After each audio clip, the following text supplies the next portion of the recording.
ये पिक्चर कोई मामूली पिक्चर नहीं है, ये इंडियन ड्रीम की पिक्चर है। इस पिक्चर में प्राउड पेरेंट्स अपने 2 लड़की और लड़कियों के साथ खड़े हैं और इन चारों ने यूपीएससी क्लियर किया है। सारे के सारे आईएएस या फिर आईपीएस हैं। अब ऑब्वियसली हम सब इनकी सक्सेस का सीक्रेट जानना चाहते हैं, लेकिन एक और फैमिली है जिनके साथ कुछ सिमिलर हुआ है। ये तीनों भाई बहन पहले आईआईटी में गए, फिर आईएम में गए और इनमें से एक बहन दिव्या मित्तल आईएएस बनी। दिव्या मित्तल की 2 लड़कियां हैं और उन्होंने खुद डिकोड करने का सोचा कि एक्चुअली में इनकी फैमिली के साथ ऐसा क्या हुआ है कि वो तीनों सक्सेसफुल बनी। और उन्होंने इस चीज को एक्सप्लेन करने के लिए 13 ट्वीट्स किए कि पेरेंट्स अपने बच्चे को कैसे पालें ताकि वो सक्सेसफुल बने। ये 13 ट्वीट्स बहुत फेमस हुए। इन 13 ट्वीट्स में से सेकंड ट्वीट में दिव्या ने लिखा था, बच्चों को हमेशा बताओ कि वो कुछ भी कर सकते हैं। ये स्टेटमेंट उन्हें इतनी बार बोल दो कि वो इस स्टेटमेंट पर यकीन करने लग जाए और यही उनकी डेस्टिनी बन जाएगी। अब बहुत से लोगों ने ये ट्वीट पढ़ के अपने बच्चों को बोलना स्टार्ट कर दिया कि वो बेस्ट है, बहुत टैलेंटेड है। ऑलरेडी सब जानते हैं, लेकिन माइंडसेट बुक की ऑथर कैरल डोए कहती है कि हमें ऐसे बच्चों को नहीं बोलना चाहिए वरना वो सक्सेसफुल नहीं बनेंगे। और उन्होंने ये सब ऐसे ही नहीं बोला, वो खुद स्टैनफोर्ड से पढ़ी है और टीचर रह चुकी है और उन्होंने ये सालों की रिसर्च के बाद कहा है। अब हमें एग्जैक्टली क्या चीज सक्सेसफुल बनाती है, इसके पीछे के रीजन को समझने के लिए हम एक एग्जाम्पल लेते हैं। इमेजिन कीजिए कि आप एक दिन क्लास में जाते हैं जो कि आपके लिए इंपॉर्टेंट है और आपको क्लास अच्छी भी लगती है। क्लास टीचर आपके पास आती है और वो आपको मिड टर्म एग्जाम के रिजल्ट बताती है जिसमें आपको C+ मिला है। आपको बहुत दुख होता है। आप स्कूल से बाहर आते हैं और आपको पता चलता है कि आपने अपनी बाइक को नो पार्किंग जोन में लगाया था, इसलिए आपकी बाइक पुलिस ले गई और आपको चालान भरना पड़ेगा। आप अपने बेस्ट फ्रेंड को कॉल करते हैं ताकि उसे बता सके कि आज आपके साथ क्या हुआ है और वो भी आपसे कह देता है, यार मैं अभी बिजी हूँ, तुझसे बाद में बात करता हूँ। ऑथर कहती हैं कि ये एग्जैक्ट क्वेश्चन उन्होंने बहुत से स्टूडेंट से पूछा और उनके कई स्टूडेंट्स ने बोला कि अगर उनके साथ ऐसा हुआ तो वो तो अपने को एक फेलियर मानेंगे। वो समझेंगे कि उनकी लाइफ डिस्ट्रॉय हो चुकी है, कि भगवान उनके साथ खुश नहीं है या उनकी जिंदगी में कुछ बड़ा नहीं लिखा है एंड सो ऑन। और ये सारे लोग फिक्स्ड माइंडसेट वाले लोग हैं। कैरल के अकॉर्डिंग ये कोई बहुत डिफिकल्ट सिचुएशन नहीं थी। आपको अपने फेवरेट सब्जेक्ट में C+ मिला था, आप फेल नहीं हुए थे। ये एक मिड टर्म एग्जाम था, ना कि फाइनल। बाइक का चालान हुआ था, ना कि आपकी बाइक कोई चुरा के ले गया था। और क्या पता आपका फ्रेंड सच में बिजी हो। इस तरह के माइंडसेट को कहा जाता है फिक्स्ड माइंडसेट। ये वो लोग हैं जिनके पेरेंट्स ने उन्हें बचपन से कहा होता है, तू यार बेस्ट है, तुझे सब आता है, तू पहले से ही टैलेंटेड है। इस चीज को प्रूव करने के लिए ऑथर ने एक रिसर्च करी। उन्होंने काफी सारे स्टूडेंट्स को बुलाया और उन्हें पजल सॉल्व करने को दिए।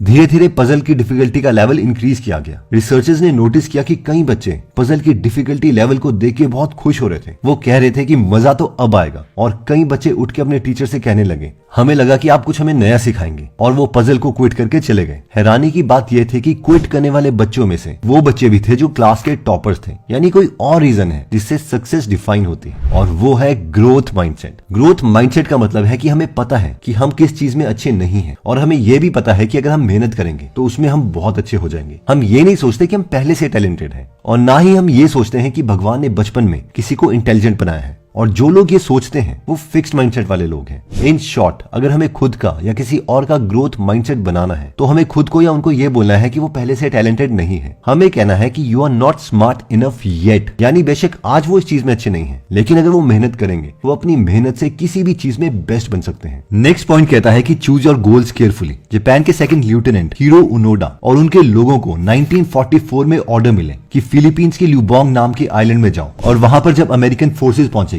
तो उनके साथ लड़ो और उन्हें स्लो डाउन करो, लेकिन कभी भी सरेंडर मत करना। जब अमेरिका की आर्मी इस आइलैंड में पहुंची तो उन्होंने ओनोडा के सारे साथियों को मार दिया। सिर्फ ये 3 लोग बचे थे। ये सब इस आइलैंड के जंगलों में जाकर छुप गए और गोरिल्ला वॉर स्टार्ट कर दी। अब हुआ ये कि 1945 में अमेरिका ने जापान के ऊपर 2 एटॉमिक बॉम्ब फेंक दिए और जापान ने सरेंडर कर दिया। अब बहुत से जापानीज सोल्जर थे जो पैसिफिक आइलैंड में अभी भी लड़ रहे थे और उन्हें नहीं पता था कि वर्ल्ड वॉर 2 खत्म हो चुकी है। इसलिए अमेरिकन और जापानीज गवर्नमेंट ने इन आइलैंड्स पर प्लेन से नीचे लेटर्स गिरवाए। इन लेटर्स में लिखा था, वॉर खत्म हो गई है, तुम लोग अपने अपने घर जा सकते हो। लेकिन ओनोडा को लगा कि ये अमेरिकन की चाल है। 5 साल तक ऐसा ही चलता रहा। एरोप्लेन्स आते, वो लेटर्स नीचे फेंकते, इन्हें रिक्वेस्ट करते कि तुम चले जाओ, लेकिन हर बार ओनोडा को यही लगता कि ये अमेरिकन की चाल है। 5 साल के बाद ये लेटर्स फेंकने बंद कर दिए गए, लेकिन ओनोडा और उनके साथियों ने हार नहीं मानी। ओनोडा उन आइलैंड के फार्मर्स पर गोलियां चलाते, उनकी फसल जला देते और जंगलों से नारियल वगैरह खाते। ओनोडा के आखिरी साथी को भी वहां पर लोकल पुलिस ने गोली मार दी क्योंकि वो किसानों की चावल की फसल को जला रहा था। ओनोडा ने 1 नहीं,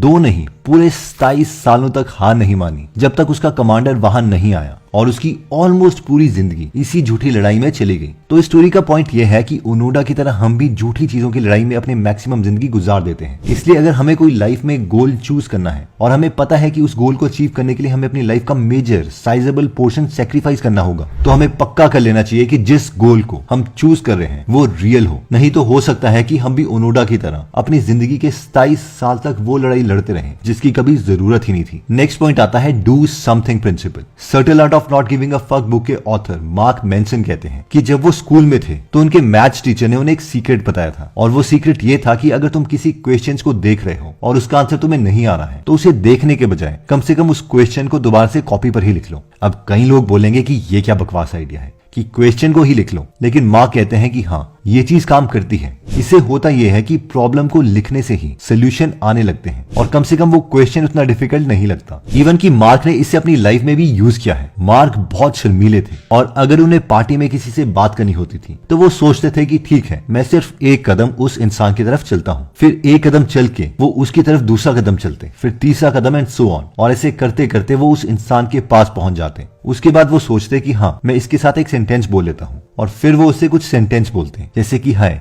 आपका नाम क्या है, और ऐसा करते करते उनके बहुत से फ्रेंड्स बन गए। इन शॉर्ट इस एग्जाम्पल का पॉइंट ये है कि डू समथिंग। अगर कुछ नहीं हो रहा तो कुछ भी कर लो, लेकिन एक्शन लो। बहुत से लोग सोचते हैं कि यार पहले मोटिवेट हो जाता हूँ फिर कोई एक्शन लूंगा, लेकिन रियलिटी ये है कि ये उल्टा है। मोटिवेशन से एक्शन नहीं होता, एक्शन लेने से मोटिवेशन आती है। इसलिए डू समथिंग। नेक्स्ट पॉइंट कहता है कि यू आर नॉट स्पेशल। हम हमेशा इनमें से सिर्फ दो चीजें ही सोचते होंगे। पहला, मैं सबसे बेस्ट हूँ और बाकी सब इडियट हैं, इसलिए सबको मुझे अच्छे तरीके से ट्रीट करना चाहिए। या फिर दूसरा, मैं सबसे डफर हूँ या सबसे दुखी हूँ, बाकी सब इंटेलिजेंट हैं या खुश हैं, इसलिए सबको मुझे बहुत अच्छे ढंग से ट्रीट करना चाहिए। बेशक ये दोनों थॉट प्रोसेस सुनने में बहुत ही डिफरेंट लगते हैं, लेकिन एक इंसान सोच रहा है कि वो बेस्ट है और दूसरा इंसान सोच रहा है कि वो सबसे वर्स्ट है, लेकिन दोनों के बिहेवियर ऑलमोस्ट सेम है। दोनों सेल्फ एब्जॉर्ब्ड हैं, यानी वो अपने बारे में ही सोच रहे हैं और दोनों चाहते हैं कि उनकी कंडीशन के अकॉर्डिंग पूरी दुनिया को चेंज होना चाहिए। इन शॉर्ट पॉइंट ये है कि हम स्पेशल नहीं हैं। हाँ, हमने हर मोटिवेशनल टॉक में सुना है, बड़े बड़े सक्सेसफुल लोगों ने भी कहा है कि हम स्पेशल हैं। जस्ट इमेजिन, आप 8 मिनट रॉकेट में बैठकर अर्थ की ग्रेविटी को पार कर देते हो और दूर से अर्थ को देखते हो। इस पॉइंट पर देखोगे तो हमारा एक्शन इस बड़े यूनिवर्स में मैटर ही नहीं करता।